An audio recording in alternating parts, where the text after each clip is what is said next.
على محمد يا ربي صل عليه وسلم اللهم صل على.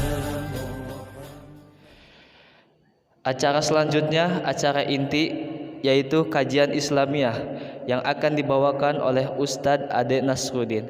Waktu dan tempatnya saya persilahkan. Sallatullah salamullah ala taha rasulillah. Sallatullah salamullah ala yasin habibillah. Tawassalna bi bismillah wa bil hadi rasulillah wa kulli mudahidin lillah bi ahlil badari ya Allah.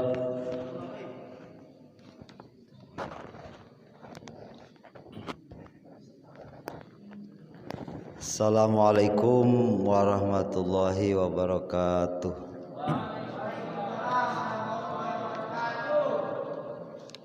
Innal hamdalillahi nahmaduhu wa nasta'inuhu wa nastaghfiruhu wa na'udzu billahi min shururi anfusina wa min sayyiati a'malina. May yahdihillahu fala mudhillalah wa may yudlilhu fala hadiyalah. Asyhadu an la ilaha illallah wahdahu la syarikalah wa asyhadu anna Muhammadan abduhu wa rasuluhu la nabiyya ba'dah. Allahumma sholli wa sallim wa barik ala sayyidina Muhammadin wa ala alihi wa sahbihi ajmain, amma ba'du. Hadirin para pemuda KMM yang saya hormati, semoga Allah muliakan. Puji dan syukur marilah kita panjatkan kepada Allah Subhanahu wa taala. Berkat qudrat dan iradatnya kita dapat berjumpa kembali ataupun berkumpul kembali dalam rangka pengajian rutinan malam Senin yang dikepalai oleh pemuda KMM yang alhamdulillah berkat ada pengajian khususnya pemuda Curug Dengdeng bisa saling bertemu, bersilaturahim. Cobalah mentu aya pengajian mah jarang papangihnya. Tapa mudah-mudahan ku papangihna ieu urang masing dipanjangkeun umur urang, amin. Masing dijembarkeun rezeki urang. Atuh deui masing dilobakeun dulu-dulu urang sadayana, amin.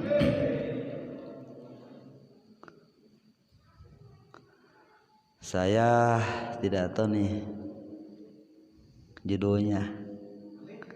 Mungkin dengan waktu terbatas ini insya Allah saya akan mengambil, semoga pas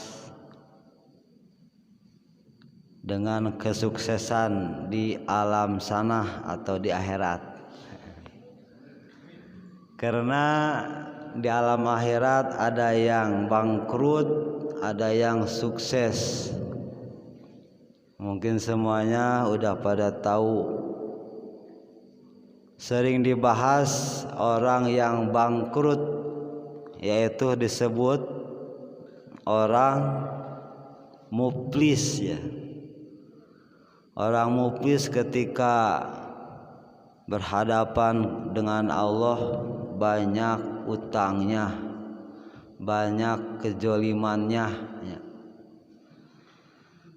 Yang insya Allah pada kajian ini saya akan membacakan kesuksesan di akhirat. Kesuksesan di akhirat intinya adalah keselamatan meraih ridhonya Allah Subhanahu wa taala. Yang mana kita harus mengetahui siapa-siapa saja yang paling pertama yang akan dihisab. Oh, ini alam gaib. Mudah-mudahan manfaat ya. Siapa saja yang pertama yang akan dihisab, kemudian apa saja yang pertama bakal dihisab, kemudian siapa yang mengaku merasa memusuhi Allah.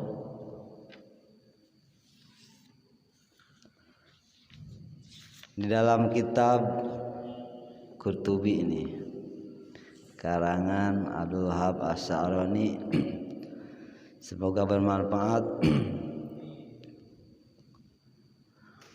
Awalul umami hasron wa hisaban ummati. Dalam hadis, pertama-tama yang akan dikumpulkan oleh Allah, yang akan dihisab oleh Allah adalah umatku, kata Nabi. Berarti umat Nabi Muhammad sallallahu alaihi wasallam. Dikatakan ana ummatul ummiyah wa nabiyah, di mana umat bangsa ummi, bangsa kalau arti umat yang bodoh. Karena nabinya nabi ummi, nabi yang tidak bisa baca dan tidak bisa menulis ya. Kenapa ya? Karena kalau nabi bisa membaca, mungkin wahyu itu tidak akan langsung oleh Allah, akan membaca aja sendiri. Ataupun kalau menulis, mungkin Al-Quran juga ditulis oleh beliau. Makanya dikatakan nabi itu al-ummi, tidak baca bahasa, tidak bisa menulis. Makanya Al-Quran itu kalamullah. Wa ma yuha in huwa illa wahyu yuha wa ma yantiqu anil hawa in huwa illa wahyu yuha. Perkataannya bukan dari kemauan beliau sendiri, tapi adalah wahyu dari Allah Subhanahu wa taala. Dijawab oleh umat Nabi Muhammad, panahnu al-akhirun al-awalun. Kami semua ini adalah yang akhir dan yang awal. Bagaimana nih? Kan akhir tapi awal. Akhirnya akhir zaman, dan umatnya umat penutup Nabi. Kemudian yang paling awal adalah akan dihisabnya paling awal. Maka kata Abu Dawud At-Tayalisi, dipisahkan antara hisaban umat-umat di antara semua umat. Kata Nabi, ana al-umamu antarikina, kami semua adalah umat dari perjalanan kami. Kemudian panum di guron muhajali min asari wudu, lewatlah umat-umat Nabi beserta Kangjeng Nabi dengan berwajah putih, dengan kaki putih. Itu karena min asaril wudu, bekas dari air wudu. Semoga saja kita kalau berwudunya dengan benar, maka akan diikutkan kepada umat kanjeng Nabi Muhammad SAW. Amin. Kemudian umat itu berkata, kadat haji umat antakuna ambia, hampir-hampir umat ini mendekati kepada kenabian. Masya Allah ya. Kadang-kadang orang asok ngadengu para nabi baheula meuning keneh hayang dijadikan umat nabi. Aya nu ngajelaskeun kitu. Tah maka di dieu umat kanjeng Nabi beserta kanjeng Nabina hampir-hampir mendekati kepada kenabian dengan wajah bersinar terang putih dan kakinya yang terang. Itu bekas air wudu, tapi wudunya yang benar ya.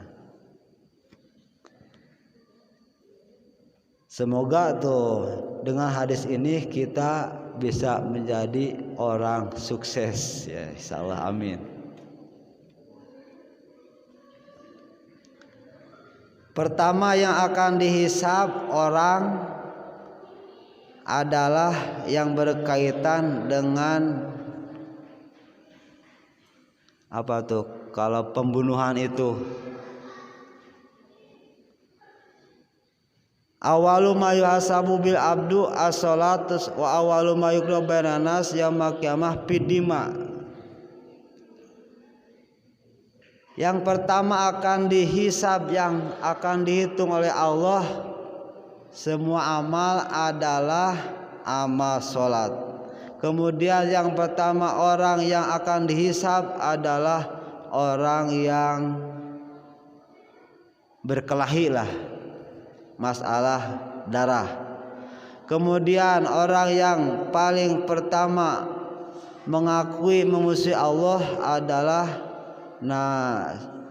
Sayyidina Ali karramallahu wajhah.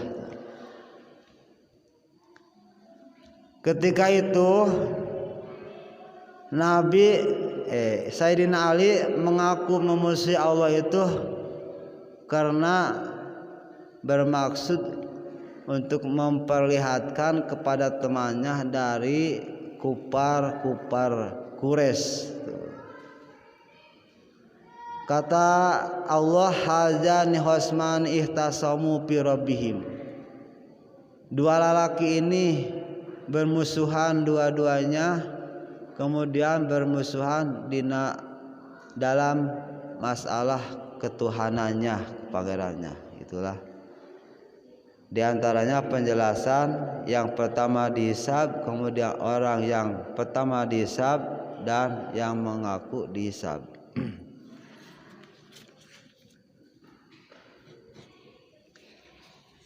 Hadirin jamaah KMM yang saya hormati, yang saya cintai, dan mudah-mudahan Allah dimuliakan. Kemudian kesuksesan itu bisa diraih dengan sendiri, adapun dengan bantuan orang lain. Istilahnya ada yang membantu. Nah, di alam akhirat nanti juga kita dihadapkan oleh Allah kepada Allah, akan ada syuhada atau saksi-saksi yang akan membantu untuk menyelamatkan kita. Sebagaimana kata Allah, al-yauma nakhtimu ala afwahihim wa tukallimuna aydihim wa tashhadu arjuluhum bima kanu yaksibun. Pada hari kiamat nanti aku akan mengecap, mengunci mulut-mulut mereka, dan akan berkatalah tangan-tangan mereka, dan bersaksinya kaki-kaki mereka atas apa yang mereka lakukan. Jadi ente perlu mulut orang anu ngajawab masalah orang hirup, masalah orang kasabi dia leheng-leheng lamun kasab orang teh memenuhi syariat atau tapi nurut kana tauladana kajian Nabi Muhammad sallallahu alaihi wasallam. Kemudian yauma tashhadu alaihim alsinatuhum wa aydihim wa arjuluhum bima kanu ya'malun. Wa qala ta'ala wa qalu li juludihim lima sahaitum alaina. Kata manusia kepada kulit-kulit kita, kenapa kamu menyaksikan kepada kami? Tadi kurang dibaca dina poenan kiamat bakal nyaksian letah-letah urang, leungeun-leungeun urang, suku-suku urang, kana naon anu enggeus dipilampah ku urang di alam dunia. Urang ngaji di dieu di antarana selain dina tempat jeung peuting bakal nyaksian ka urang, dina anggahota urang oge bakal nyaksian. Kitu saur Allah. Cek jama-jama kana kulit kunaon maraneh kulit make nyaksian ka kaula. Jawaban eta kulit qalu antaqanallah allazi antaqa kulusai. Allah geus maparin bisa ngomong ka kaula cenah tuh. Ieu kurang ditingali boro-boro bisa ngomong ya kulitnya tuh. Cacakan leungeun oge teu bisa ngomong. Tah engke di akhirat mah ku Allah dikeresakeun ieu kulit oge bisa ngomong keur ngabantuan urang. Malahanan lamun urang najolimah keur ngadakwa urang. Ija hutima ala afwahi yaumul qiyamah jananas ana ala afwahi muajab. Ketika mulut-mulut manusia dicap ataupun dikunci tidak bisa berbicara, maka prasangkaan manusia semua bahwa mulut itu sedang disiksa. Apakah sedang disiksa karena tidak bisa berbicara lagi? Dari Anas radhiyallahu anhu qala kunna indan Nabi sallallahu alaihi wasallam padahika. Kaula cek Anas caket kanjeng Nabi ketika ngadenge kitu bahwa ieu mulut teh keur disiksa, ieu kanjeng Nabi seuri gumujeng. Saur kanjeng Nabi ataduna nah maraneh nyaho, apakah kamu tahu mimma adhaka tina naon sih make rek nyengserikeun anjeun tuh. Kunaon maneh make seuri tuh. Sedangkan cek maneh ieu mulut teh teu bisa ngomong lamun geus dikunci ku Gusti Allah. Kunaon make seuri? Maka Allah Subhanahu wa taala sang Rasul alam. Saur Anas min muhasamatil abdi rabbahu eta we hayang seuri teh make ngamusuhanana si hamba ka pangeranana tuh. Ceuk hamba ya Rabb alam tujini minajulam. Gusti kenapa tidak menyelamatkan aku dari kejoliman?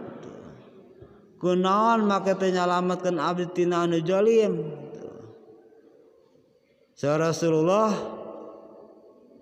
payaqulu bala, maka Allah ngajawab bener. Saur Anas pa inilah ujiru ala nafsi ila sahidan. Ya si hamba teh kana. Si hamba ngajawab kaula henteu bisa nyalametkeun kana diri kaula kecuali aya saksi. Nah, ieu berarti bisa dicokot kesimpulan bisa nyalametkeun atau nabi bisa nyukseskeun tujuan orang teh cenah ge hiji kaula teu bisa nyalametkeun kana diri kaula kecuali aya saksi di antarana ya. Tapi dina ayat sejen tuh saur Gusti Allah ikra kitabaka kafa binafsika yauma alaika hasiba tuh. Ketika kita menerima suratan atau tulisan dari Allah, maka kita sendiri harus membaca. Maka kata Allah kafa binafsika yauma alaika hasiba, maka cukup diri kamu pada hari ini menghitungnya ataupun menimbang-nimbangnya. Hasiba wabil kiramil katibin beserta malaikat al kiramul katibin suhudan. Payutamu ala fihi payuqalu li arkan intoki. Kemudian ia mulut orang teh dikunci, maka geus dikunci kitu diucapkeun kana anggota urang intoki, anggota tubuh urang anu biasa sok dipake wudu di sajabana malahan kulit oge ku Allah diparentahkeun ngomong patantoko bi amalihi, mangka ieu jiwa raga atanapi anggota tubuh urang ngomong kalawan ama-amalna ieu si hamba. Tuh, jadi urang ngalakukeun naon bae perbuatan baik hadena atanapi gorengna, maka ku anggota tubuh urang dibenerkeun malahana disaksian bahwa ieu urang teh migawe amal arek goreng arek hade. Tapa mudah-mudahan ieu amal urang anu hade wungkul ieu anu disaksian teh. Padahal anu goreng disaksian kahayang nya. Tasa kabeh anggota tubuh urang oge supaya ngararomong sorangan kerenyaksian kana sakabeh ama urang di alam dunya selama hidup di alam dunya. Sajabana aya kitab teh tuh, kitab anu ditulis ku al malaikatul katibin. Kemudian ieu anggota teh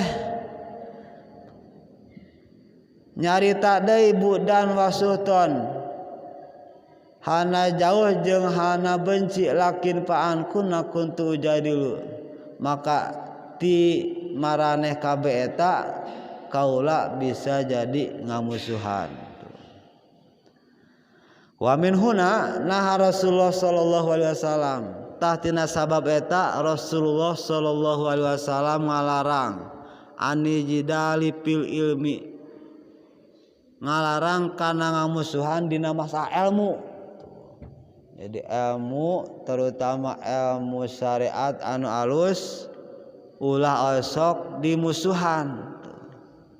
Syafaqan ala umatihi ayas tashibahum jalika jida ila maut, karena karunya mikanya ka umatna kana ngarejengan eta atanapi ngalanggengkeun eta ngamusuhan nepikeun kana mautna.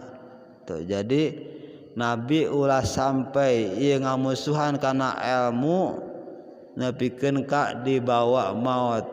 Payastamiru mahum ila yaumil qiyamah, maka tuluina deui bakal tetep ieu mumusuhan teh nepikeun kana poe kiamah. Pasalimu ayuha ikhwan wan qadu li ulamaikum taplahu. Kusabab eta maka kudu pasrah hei para durur cenah, wan qadul ulamaikum kudu nurut maraneh ka ulama-ulama maraneh. Taplahu mangka maraneh bakal bahagia. Tadina kesempatan atanapi dina kesimpulan eta berarti keur pikeun diri urang ulah sampai aya keretek dina hate urang atanapi dina nafsu urang rek ijid ka ulama, arek ngamusuhan ka ulama, peda-peda ieu ulama teh ngabogaan pendapatna beda jeung pendapat ulama di anu sejen, sehingga urang ulah ngamusuhan karena salah sahiji ulama. Tak ulama kabeh oge terutamana ulamana anu hade eta teh adalah warisan para nabi. Kusabab eta saukanya nabi kade maraneh kudu pasrah kudu nurut ka ulama maraneh, maka maraneh kabeh bakal bahagia. Sabalikna lamun maraneh ngamusuhan mencela malahana nyepelekeun ka ulama, mangka ingat ulama teh anu kacida pisan solehna, loba ibadahna, bakal malapetapana ka urang sadayana. Malahan sawal ulama mah ieu getihna ulama teh adalah racun, lamun ku urang ieu dihina istilahna besi kawalat kitu tanya. Tapa mudah-mudahan cariosan pribados dipahami tuluna deui masing manfaat khusus nama pikeun pribados, umumna pikeun hadirin sadayana. Sakali deui pangheula-heulana jalma anu bakal dihisab ku Allah teh nyaeta tentang masalah getih jadi pangjoliman urang. Ku kituna maka lamun urang hayang salamat dina eta hisaban, uruskeun heula masalah getih urang atanapi papasean urang jeung dulu urang. Pokona mah ulah boga pakuat pakait urang jeung pada urang. Maka kituna urang kudu silih hampuraan, kudu silih bebaskeun. Lamun aya mah ku urang kudu dimaafkeun rek gede komo deui badag atanapi leutiknya. Tapa mudah-mudahan sakitu bae sing jadi pangisian, sing jadi manfaat atanapi tambah-tambah ilmu ka urang sadayana dina wong ieu. Kurang lebihna mohon maaf. Pilihna aya kata-kata anu salah eta teh kabodohan pribadosnya, atuh pilihna aya anu resna mangrupakeun taufik sareng hidayah ti Allah Subhanahu wa taala. Jazakallahu khairan. Akhirul kalam. Wassalamualaikum warahmatullahi wabarakatuh.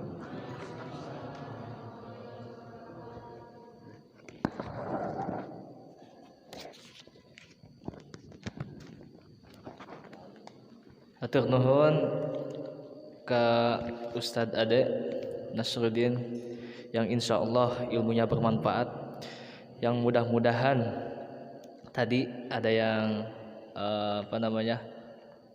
menangkap ya, walaupun ada yang ngantuk. Yang bisa diambil dari pelajaran tadi adalah beberapa poin. Yang pertama, kita di dunia pasti semuanya ada hisabnya, ada pembalasannya di hari kiamat nanti. Kita berbuat baik di dunia, insya Allah akan panen nanti di akhirat. Yang kedua, sama ulama jangan jangan dengki, jangan memusuhi. Kita muliakan ulama kita, termasuk guru kita, karena kita bisa seperti ini, bisa ngaji, bisa sholat, bisa baca wudhu, bisa baca bacaan sholat, tidak lain dan tidak bukan dari guru kita. Pertanyaan Madi. Barangkali ada yang mau bertanya. Mang Ari, ke depan dulu, ke depan.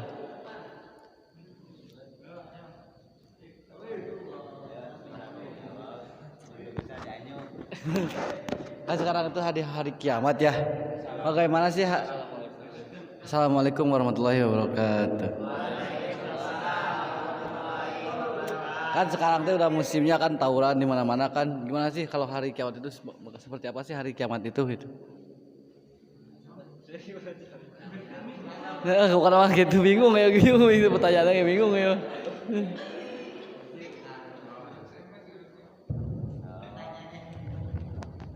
Maksudnya gimana, Bang Ari?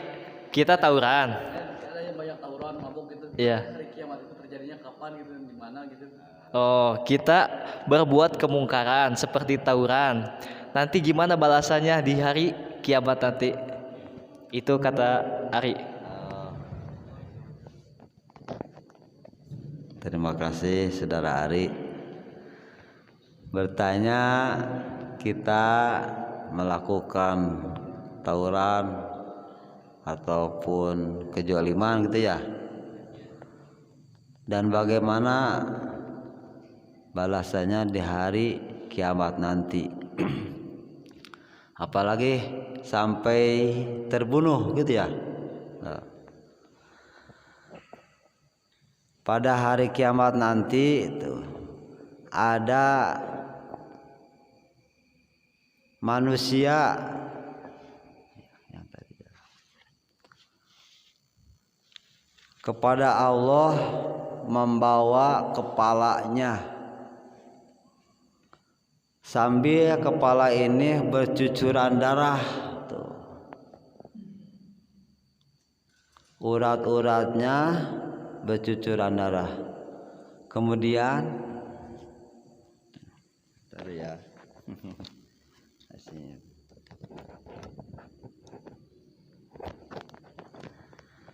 Kata kepala, ya Rob, sal haja pima kotalani. Ya Allah, coba tanya saha anu geus ngabunuh kaula gitu. Berarti masalah tawuran ada yang dijolimi, ada yang menjolimi. Tapi di sini ada dua macam yang terbunuh. Yang terbunuh dengan fisabilillah tuh. Yang pertama, kata yang fisabilillah, kenapa aku dibunuh tuh.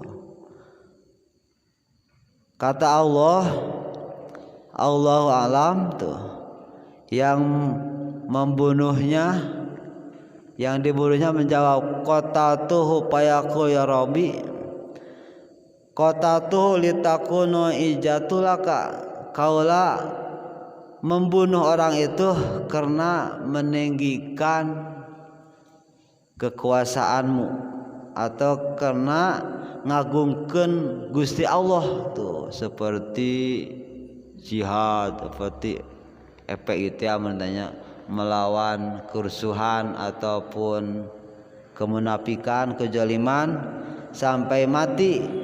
Maka matinya itu oleh Allah diterima, kemudian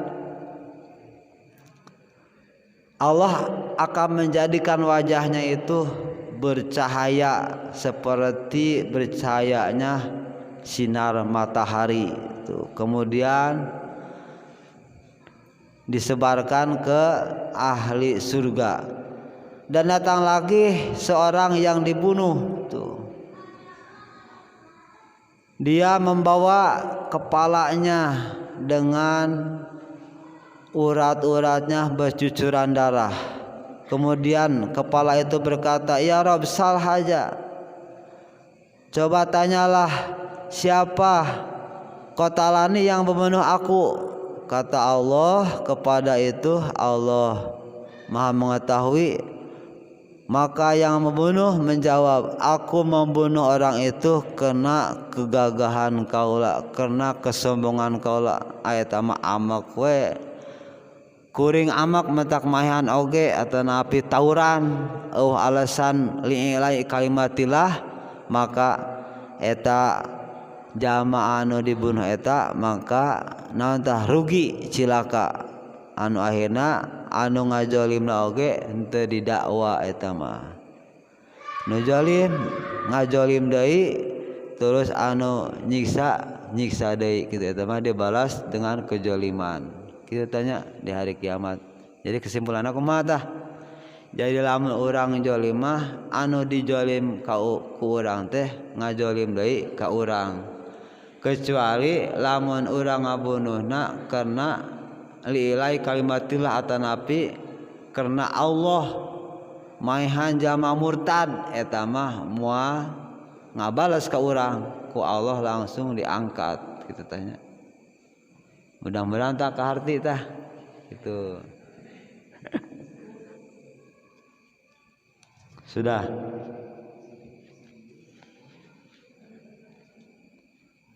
Mudah-mudahan ke hati tapi ulah wakaf puas. Alhamdulillah. Gimana Kang Ari? Alhamdulillah. Satu kali lagi ada yang mau bertanya? Mang Apud mau bertanya? Yang mau bertanya mohon ke depan.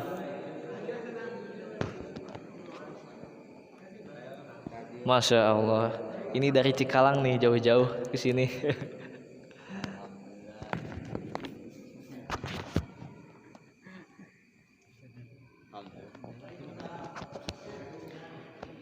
Bismillahirrahmanirrahim. Assalamualaikum warahmatullahi wabarakatuh.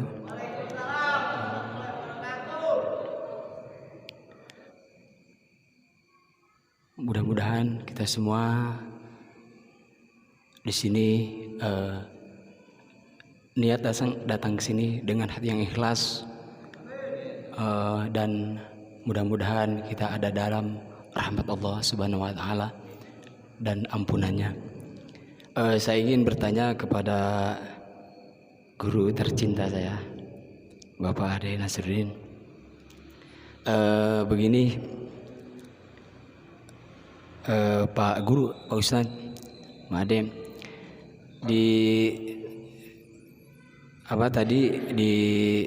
diperhatikan dari awal mungkin sampai tengah-tengah ya, lalu disimpulkan oleh Saudara Adul. Yang pertama, amal yang akan dihisab itu adalah sholat. Bila sholatnya bagus, tentu akan bagus. Dan yang kedua, langsung aja kepada inti biar nggak lama, yaitu kita harus bisa contoh seperti begini, Bang Ade. Seperti kita harus lamun cek bahasa Sunda nama tadi akur ya, jadi tidak ada permusuhan antara sesama manusia gitu loh, betul, tidak ada permusuhan antara sesama manusia apalagi saudara. Nah, yang saya tanyakan bagaimana kita akan selamat dari hisaban itu kalau dalam diri kita menaruh kebencian terhadap seseorang, apalagi seseorang itu muslim. Itu sangat tidak diperbolehkan. Namun yang saya tanyakan, dengan susahnya kita menghilangkan kebencian itu terhadap seseorang saudara kita atas perbuatan-perbuatannya. Jadi begini, seseorang saudara itu perbuatannya, akhlaknya itu jelek, nah pada itu saudara semuslim, tapi dalam diri pribadi itu selalu ada kebencian terhadap dia gitu, terhadap saudara saya semuslim. Bagaimana itu, Mari? Apakah kita harus menjauhinya untuk menghindari kebencian itu, dan harus bagaimana itu untuk menyelamatkan diri saya pribadi? Cukup bisa dipahami Pak nih? Alhamdulillah. Syukron.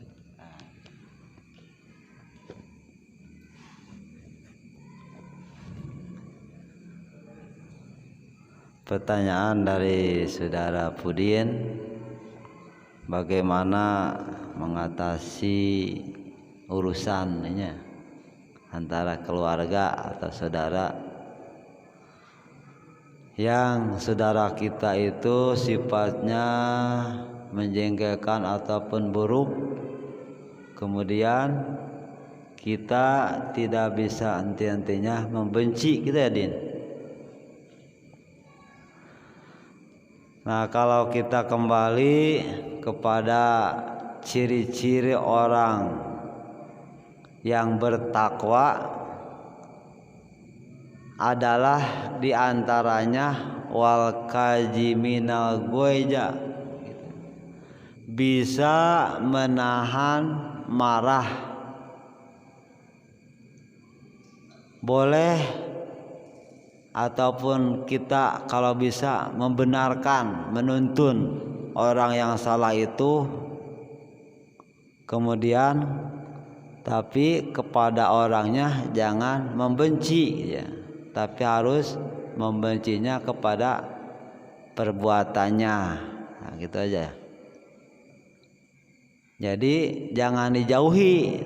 Tadi apakah kita harus menjauhi? Justru itu adalah nanti memutuskan tali silaturahmi berarti ya. Tapi terus itu adalah perjuangan KMM ya. Harus bisa mengatasi. Semua orang itu punya masalah. Cuman kuat dan tidak kuatnya itu tergantung kita. Lebih susah berarti pahalanya lebih banyak. Ai gampangan mah tereh eureun nya. Cerang ngaji tereh baralinter tereh baralisa pasti tereh pre. Kesabab hese mahamina ngaji oge lila kadang-kadang geus paham poho deui tuh. Makana teu eureun-eureun ngaji oge nepikeun ka ganjaranna ku haragedena utubu ilma mina mahdi ilalahdi. Carilah ilmu dari di ais sampai di pais, keluar dari liang orok nepikeun ka asup kana liang kubur. Terus ngaji mahnya matakeun eueuh istilahna jelema anu mabok ngaji atanapi subuhun ngaji eueuh nya. Keukeuh we teu bisa wae datang bulan hareup ngaji deui we poho deui pan kitu nya. Datang ieu komo ceura ilmu tukang naon lah tukang gawe, tukang baheula kana kayu ayeuna ilmuna kudu kana bajaringan umpamana kitu. Nah, mencari terus ilmu gitu. Engke mah kana naon, kana plastik gitu. Tabalik deui tadi kumaha ngatasina kalakuan jore dulu urang supaya urang ulah ijid. Pokokna mah urang pasrahkeun we ka Allah bahwa eta teh makhluk Allah rita. Lamun urang eureun berarti urang geus kabujuk ku setan. Jadi wa kajimina goejo aninas kudu bisa nahan kana marah urang ka eta jelema. Ijid kana kalakuanna mah si eta mah tukang pulang paling tapi ka jelema mah kudu dipapagahan heula katanya. Namun bisa memagahanana berarti jihad teh aya ngaranna manfaat. Mudah-mudahan tah ka paham gitu ya. Udah. Alhamdulillah sudah ya. Cukup dua pertanyaan. Mudah-mudahan bisa dipahami pertanyaan yang tadi sudah disampaikan.